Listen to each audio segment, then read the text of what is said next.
Hola, ¿qué tal? Bienvenidos de nuevo a su curso de electromagnetismo. En este video vamos a iniciar con el tema de capacitores eléctricos, o como también se conocen, condensadores. Vamos a explicar cómo es su principio de funcionamiento, en qué aplicaciones se pueden utilizar y cuáles son las fórmulas para calcular las respectivas propiedades de un capacitor. Entonces, lo primero que tenemos que saber es que un capacitor es un dispositivo que almacena carga y energía a una alta potencia. Y vamos a detenernos un poco acá para entender qué es el almacenamiento de carga y energía y qué significa que sea a una alta potencia. Entonces, un dispositivo que almacene energía es aquel que en su interior guarda energía, cualquier tipo de energía, eléctrica, química, mecánica, para después utilizarla en determinada aplicación, para después liberarla. Un ejemplo de un dispositivo de almacenamiento de energía típico son las baterías. Por ejemplo, la batería de un teléfono móvil. Un teléfono tiene dentro una batería que está fabricada de ion litio, la cual cuando la conectamos a la toma corriente, a nuestra corriente eléctrica, lo que hacemos es cargarla. Es decir, tomamos energía de la red de distribución y la almacenamos en la batería en forma de energía química, porque el material del que está fabricada esta batería, el litio, genera reacciones de oxidación y reducción, las cuales me generan electrones. Entonces estoy guardando esa energía eléctrica que viene de la red en forma de energía química, para después, cuando desconecto mi teléfono móvil, simplemente la utilizo en el funcionamiento del mismo teléfono, ¿no? Entonces la particularidad de una batería es que almacena una gran cantidad de energía, pero la libera de una manera despacio, de una manera controlada, es decir, lo que se conoce como una baja potencia. La potencia eléctrica viene siendo la velocidad a la cual se libera la carga, o visto de otra manera, la velocidad a la cual se liberan los electrones. Entonces, si la batería libera esa energía o esa carga a una baja potencia, significa que lo hace en un periodo extendido de tiempo. Y lo podemos ver, un teléfono móvil carga más o menos en 1 o 2 horas y libera su energía durante un día, por ejemplo, dependiendo de qué tanto uso le demos. Entonces, eso es un dispositivo que almacena energía y tiene baja potencia. ¿Qué sucede con los condensadores o los capacitores? Me guardan energía también, ¿sí? Yo lo puedo conectar, o bueno, digamos, lo podemos conectar a la corriente eléctrica y guardar esa energía que viene de la red, pero la almacena y después cuando la entrega lo hace de una manera muy rápida, lo hace a una alta potencia, es decir, en un corto tiempo. Entonces, esta es la diferencia entre un capacitor y una batería. Uno, la cantidad de energía que almacena, porque las baterías almacenan mucho más que los capacitores. Y dos, la velocidad a la que se cargan o a la que se descargan. Las baterías lo hacen de manera lenta, los capacitores lo hacen de una manera rápida. ¿Y dónde se puede usar un capacitor? Por ejemplo, ¿sí? Una aplicación muy sencilla que la vemos casi a diario es en los flashes de las cámaras. Ese destello de luz que genera un flash realmente proviene de un capacitor. Antes del flash, digamos en el circuito eléctrico, antes del flash, tenemos un capacitor que está cargado. Cuando activamos el flash, lo que hacemos es liberar la energía que está guardada en ese capacitor para que pase al bombillo del que está compuesto el flash y este haga el destello lumínico. Y lo hace de una manera rápida porque el capacitor libera la energía rápidamente. Y así como esta tenemos muchas otras aplicaciones que de pronto las vamos a ir comentando a medida que avancemos en los ejercicios y en los videos de este tema. Ahora, vamos a ver cómo está compuesto un capacitor, cuáles son sus partes y cuáles son sus componentes. Para formar un capacitor es muy sencillo, lo único que necesito son dos materiales conductores que se encuentren enfrentados entre sí, separados a una distancia. Sea cual sea la forma de estos materiales, pueden ser materiales planos, cilíndricos, esféricos, entonces puede haber cualquier configuración desde el punto de vista geométrico. Sin embargo, los más utilizados y los que más se estudian son los capacitores de placas paralelas, es decir, dos placas que sean conductoras de un material conductor, un metal por ejemplo, que se encuentren paralelas enfrentadas entre sí. Y aquí tenemos un ejemplo, tenemos dos placas de aluminio, ¿sí? Un metal, un material conductor, que si las enfrentamos y las colocamos una enfrente de la otra, básicamente tendríamos lo que es un diseño de un capacitor, ¿sí? Dos placas conductoras que están enfrentadas entre sí, separadas a una distancia. ¿Qué es importante aquí? El área de las placas, ¿sí? Y la distancia de separación. Son dos parámetros que juegan mucho en el comportamiento del capacitor. ¿Qué me faltaría para poder almacenar carga en esto? Simplemente conectarlo a una fuente de energía y esperar que se cargue. Entonces, ¿cómo hacen estas dos placas que son conductoras para almacenar la energía que adquieren de una fuente? Vamos a ver un esquema en el tablero y explicamos desde un punto de vista del movimiento de electrones cómo se genera esa carga. En este caso tenemos nuestras dos placas, ¿sí? Digamos que estos son nuestros materiales conductores que se encuentran paralelas enfrentadas entre sí, y es de nuevo lo que conocemos como un capacitor de placas paralelas. Y acá abajo tenemos una fuente de potencial, por ejemplo una batería, ¿sí? Que ya sabemos que siempre va a tener un polo positivo y un polo negativo. Previamente, en un video donde explicamos qué era el potencial y qué era la diferencia de potencial, hicimos una breve introducción acerca de cómo funciona una batería. Entonces les recomiendo que se pasen por allí, les dejo el video por acá arriba para que lo revisen y así digamos que puedan entender de mejor manera cómo hace la batería para poder cargar el capacitor. Ahora bien, lo que tenemos que tener muy presente es que esta batería, entre sus dos polos, el positivo y el negativo, presenta una diferencia de potencial. Entonces, entre estos dos polos acá, tenemos un delta V. Y es esta diferencia de potencial la que voy a utilizar para cargar mi capacitor. Entonces, si quiero cargarlo, simplemente me vengo y conecto eléctricamente una placa al polo positivo y otra placa al polo negativo. ¿Sí? Una vez que yo hago esta conexión, la batería lo que intenta es establecer esta misma diferencia de potencial entre las dos placas. Es decir, si esta diferencia de potencial es 12 voltios, intenta que estas dos placas estén a 12 voltios entre ellas. ¿Sí? ¿Cómo lo hace? La batería simplemente funciona como un motor de electrones. Lo podemos definir como un motor de electrones. ¿Qué significa un motor de electrones? Que lo que hace es que empieza a mover los electrones a través del circuito. ¿Y cuál sería mi circuito? Mi circuito empezaría en una placa, pasaría por la batería a través de ese cable de conexión e iría a la otra placa. Entonces lo que ella quiere hacer es mover electrones de una placa a la otra. ¿Cómo los mueve? Siempre la placa que se conecte al polo positivo va a ser la que extraiga electrones del material conductor. Sabemos que un material conductor es conductor porque puede o porque permite el movimiento de electrones. Entonces, la batería y el polo positivo va a forzar que los electrones que se encuentran aquí en esta placa empiecen a salir, ¿sí? Digamos que estos electrones salen de la placa y se mueven hacia la batería. Todos los electrones que están saliendo aquí de esta placa. Si de esta placa empiezan a salir electrones, recordemos que un material en estado normal se encuentra de manera neutra, es eléctricamente neutro.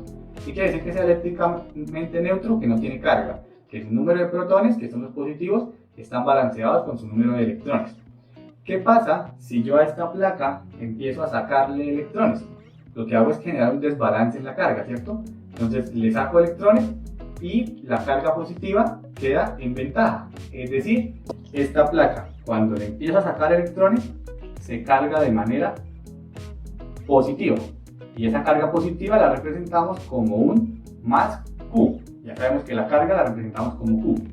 Entonces, como le estoy sacando los electrones y la estoy cargando positivamente, esos electrones van viajando a través de la batería y, recordemos, la batería o la fuente de energía es un motor que lo único que hace es mover los electrones.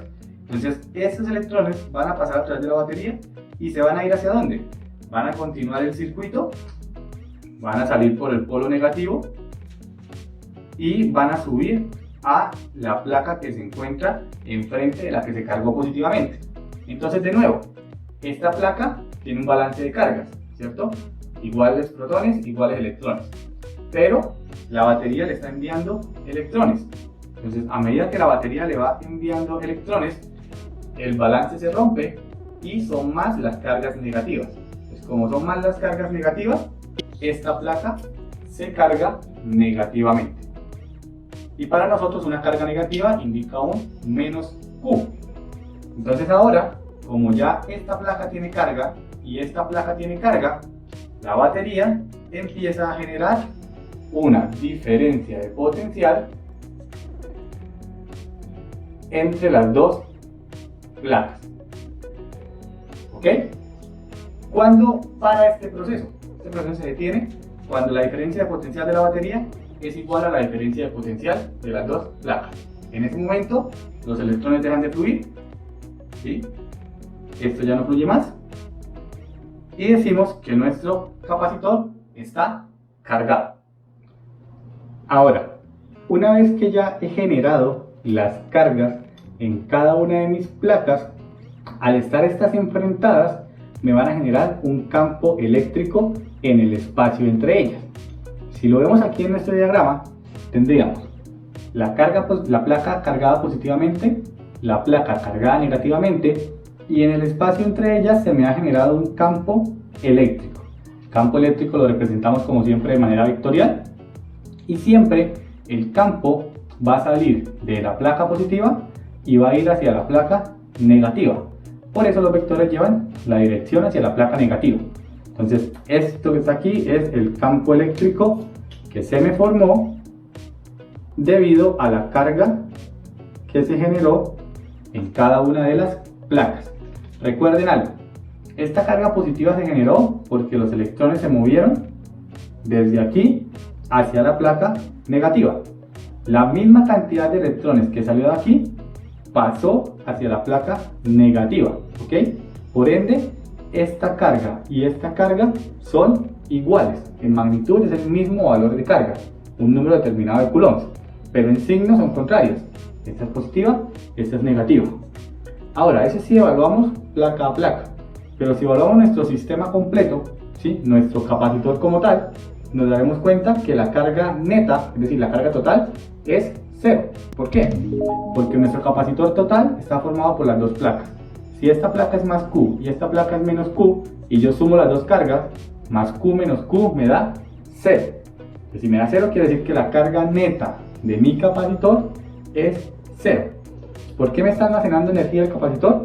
Porque la carga en cada placa, al estar enfrentadas entre sí, me está generando un campo eléctrico uniforme dentro del capacitor, es decir, en el espacio entre las placas. Y este campo eléctrico que se me forma acá está relacionado con la diferencia de potencial, de tal manera que la diferencia de potencial que yo establezca, que proviene de mi fuente, va a ser igual al campo eléctrico que se genere por la distancia de separación entre las placas. Y aquí voy a colocar este parámetro, distancia de separación, que lo voy a llamar D. Entonces, ¿qué me indica esta fórmula? A mayor diferencia de potencial yo aplique, mayor va a ser mi campo eléctrico, ¿ok? Entonces, están relacionados proporcionalmente, ¿vale? Ahora, no solo existe esta relación entre diferencia de potencial y campo eléctrico para un capacitor, también existe otro tipo de relaciones, como por ejemplo la relación entre la carga y la diferencia de potencial. Esa relación es la que se conoce como capacitancia. La capacitancia es, por decirlo de alguna manera, la identificación del capacitor. Así como una batería o una fuente de potencial la reconocemos por su voltaje, 1.5 voltios, 3 voltios, 10 voltios, el capacitor lo reconocemos por su capacitancia, porque la capacitancia es una medida de cuánta carga o cuánta energía me puede almacenar un capacitor. A mayor capacitancia, mayor carga y mayor energía. La capacitancia la representamos con la letra C mayúscula, y para calcularla tenemos que es la relación que existe entre la carga y la diferencia de potencial. Y vamos a explicar esto detalladamente. ¿Cómo o qué me indica la capacitancia? Si yo tengo una capacitancia de 1, me está indicando que por cada voltio que yo aplique voy a generar un coulomb de carga en mis placas, ¿ok? Y así iría aumentando de manera lineal. Si tengo una capacitancia de 2, me indica que por cada voltio que yo aplique voy a generar una carga de 2 coulombs. y así se comporta de manera lineal. Entonces, a mayor capacitancia, mayor carga puedo almacenar en mi capacitor. ¿En qué unidades se da la capacitancia?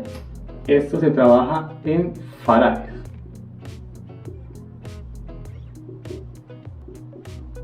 o F mayúscula.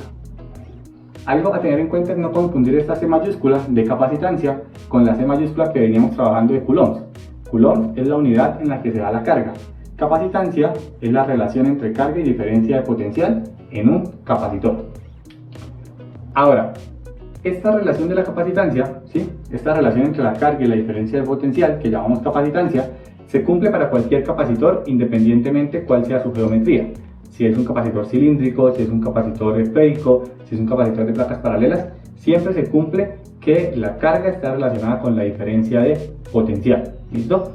Pero ese valor de capacitancia va a depender de la geometría que tenga mi capacitor. Y dependiendo de cada geometría de la que queramos hablar, la fórmula para calcular capacitancia difiere. En este caso nosotros vamos únicamente a trabajar con capacitores de placas paralelas, nada más. Entonces la fórmula para calcular esta capacitancia estaría como C, que es capacitancia, que es igual a epsilon sub 0, que multiplica al área dividido en la distancia de separación. Ahora vamos a explicar cada uno de los componentes de esta fórmula.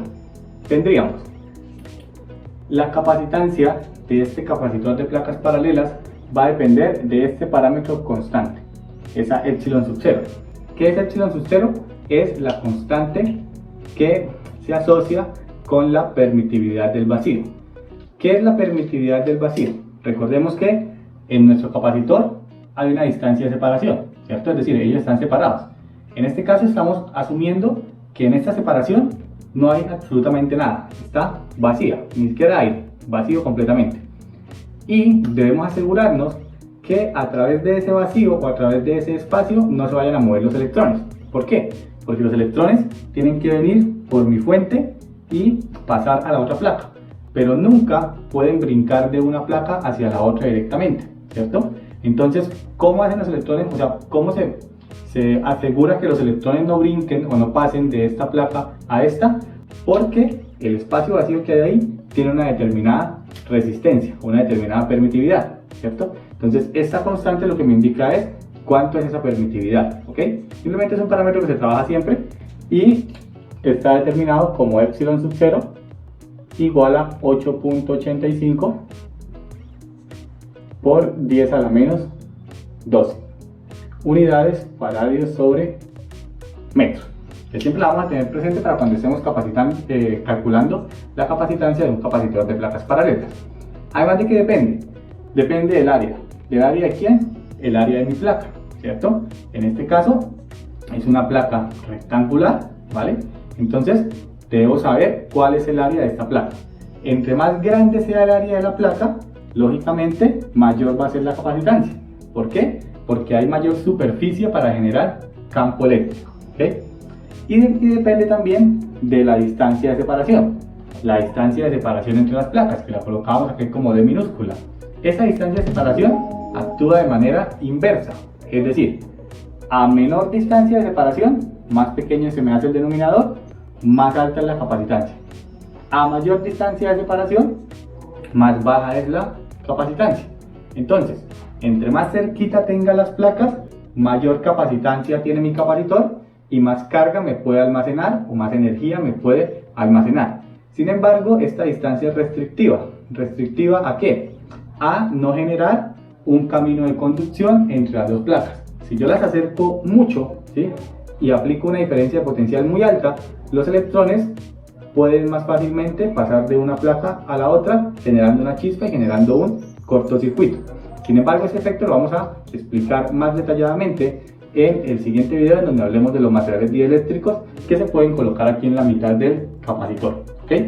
Por ahora, simplemente quedarnos con que la capacitancia de mi capacitor de placas paralelas, o solo para el capacitor de placas paralelas, depende del área y de la distancia de separación. Ya para finalizar, solo nos queda una característica por hablar del capacitor, y es la energía. Al principio decíamos, dispositivo que almacena carga, y ya describimos cómo se genera la carga a través de una fuente de potencial y además almacena energía. Entonces, ¿qué tipo de energía almacena el capacitor? Como es lógico, energía potencial eléctrica, que ya la describimos previamente en unos videos que les dejo por acá. Entonces, ¿cómo almacena energía potencial eléctrica? Recordemos que la energía potencial eléctrica está relacionada con el trabajo. Y el trabajo se genera cuando hay movimiento de cargas. Y aquí, como ya vimos, estamos moviendo electrones de esta placa hacia esta placa de acá. Estamos moviendo cargas. Ese movimiento de cargas conlleva un trabajo y ese trabajo me genera una energía potencial eléctrica que es la que se queda almacenada en mi condensador. Ahora, ¿cómo la podemos calcular? Si quiero calcular esta energía, sabemos que la energía potencial eléctrica es U y la calcularíamos a partir de la carga dividido en la capacitancia. Pero esta carga debe estar elevada al cuadrado y esta capacitancia debe estar multiplicada por 2. Es decir, la energía en un capacitor va a ser la carga al cuadrado, la carga que se generó en una placa, partido en 2 veces su capacitancia. Y esta energía, como ya sabemos, la podemos expresar en joules o J mayúscula. Esta fórmula la podemos modificar cuanto queramos únicamente utilizando esta expresión de aquí. Si nosotros, por ejemplo, no conocemos la capacitancia, sino que conocemos la diferencia de potencial, yo simplemente me vengo y traigo capacitancia, que es Q sobre delta V, y la meto acá en la fórmula y hago mi modificación. Entonces, dependiendo que conozca, si conozco capacitancia, carga o diferencia de potencial, puedo modificar esta fórmula para calcular la energía. Sin embargo, esto lo iremos explicando a medida que avanzamos en los ejercicios, ¿okay? Con esto ya tenemos identificados los 4 parámetros que me rigen mi capacitor. Entonces serían la carga que se genera cuando le aplico una diferencial de potencial, las cuales están relacionadas a partir de la capacitancia. Y tengo una fórmula para calcular la capacitancia en un capacitor de placas paralelas. Y a su vez, tengo una fórmula para calcular la energía que se almacena cuando aplico esta diferencia de potencial y genero esta carga. Y por último, tengo la relación en el campo eléctrico que se genera a partir de la diferencia de potencial que establezco entre las placas. Estas son las fórmulas que vamos a estar utilizando para calcular los diferentes parámetros en los ejercicios que se nos propongan en los videos que vienen de aquí en adelante. Por último, me gustaría explicar qué sucede con esa carga que almacenamos en el capacitor. Entonces, una vez que ya mi capacitor está cargado, es decir, que se generaron las cargas entre las placas y que hay un campo eléctrico establecido entre ellas, lo puedo desconectar de mi batería, de mi fuente, ¿ok? Y ya sabemos que la diferencia de potencial que había entre los polos de la fuente me quedó entre las placas del capacitor. Si yo lo mantengo así desconectado, ¿vale? Este es un sistema aislado y la carga se va a mantener ahí, ¿sí? Estas cargas se van a mantener aquí porque los electrones ya se pasaron de esta placa a esta placa y ya no tienen ningún camino de conducción para volver, ¿cierto? Entonces, ¿cómo hago para descargar el capacitor? Simplemente lo conecto a un circuito externo, a un circuito diferente. En este caso lo voy a conectar a una bombilla para hacer la similitud con el ejemplo que les explicaba del flash de la cámara. Entonces, simplemente genero un circuito de conexión desde mi placa positiva hacia mi bombilla y desde mi placa negativa, aquí desde la placa negativa hacia la bombilla. ¿Qué pasa cuando genero ese circuito? Entonces ya los electrones van a encontrar un camino para devolverse. ¿Por qué para devolverse? Porque aquí en esta placa hay un exceso de electrones, ¿sí? Hay una sobrecarga de electrones, lo cual no es natural que esté ahí. Los electrones encuentran un camino de fácil conducción y se vienen a través de este circuito. Entonces el electrón sale de la placa negativa y empieza a recorrer el circuito hasta que pasa por la bombilla. Cuando el electrón pasa por la bombilla, lógicamente la bombilla tiene un principio de funcionamiento en donde aquí tiene un hilo conductor de un material específico que cuando siente la presencia de cargas que están pasando a través de él, se calienta y emite una respuesta lumínica, es decir, emite calor en forma de luz, y por eso se ilumina una bombilla. Entonces los electrones empiezan a salir, todos los que estaban aquí en esta placa, salen hacia la bombilla, pasan por la bombilla, iluminan la bombilla, ¿vale? Activan el flash de la cámara y siguen su camino ¿hacia dónde? Siguen su camino hacia la placa positiva. Entonces, a medida que los electrones se van moviendo, iluminan la bombilla, llegan a la placa positiva y retornan a el estado natural de cargas. Es decir, esta placa pierde la carga negativa, esta placa recibe los electrones, pierde su carga positiva y la bombilla se ilumina por el flujo de electrones que pasó a través de su filamento. Una vez que se ha generado todo este movimiento de cargas y que todos los electrones que están en la placa negativa pasan a través de la bombilla y compensan la carga en la placa positiva, mi capacitor queda descargado y entonces el campo eléctrico que se había generado entre las dos placas desaparece, ¿sí? Porque ya no tengo ningún tipo de cargas entre ellas, son neutras, ¿vale? Y vuelvo a mi estado inicial. La diferencia de potencial entre ellas también se convierte en cero. Y he completado el proceso. Primero cargué conectando a la fuente de energía y después descargué conectando a un circuito externo por donde fluyeron los electrones y por ende por donde fluyó la carga. Entonces, esta es la manera en cómo un capacitor almacena energía potencial eléctrica y almacena carga para posteriormente entregarla a determinado circuito externo, como por ejemplo lo que vimos, un bombillo de un flash. Con esto nos queda descrito el tema de capacitores, todas sus características y la forma de calcular cada una de ellas y cómo se encuentran relacionadas entre sí. En el próximo video haremos un par de ejercicios en donde calculemos la geometría del capacitor de placas paralelas, la capacitancia, la diferencia de potencial necesaria para generar cierta carga y los diferentes parámetros que explicamos acá. Espero que eso les haya sido de mucha utilidad. Muchas gracias por llegar hasta el final del video y nos vemos en una próxima oportunidad. Hasta la próxima.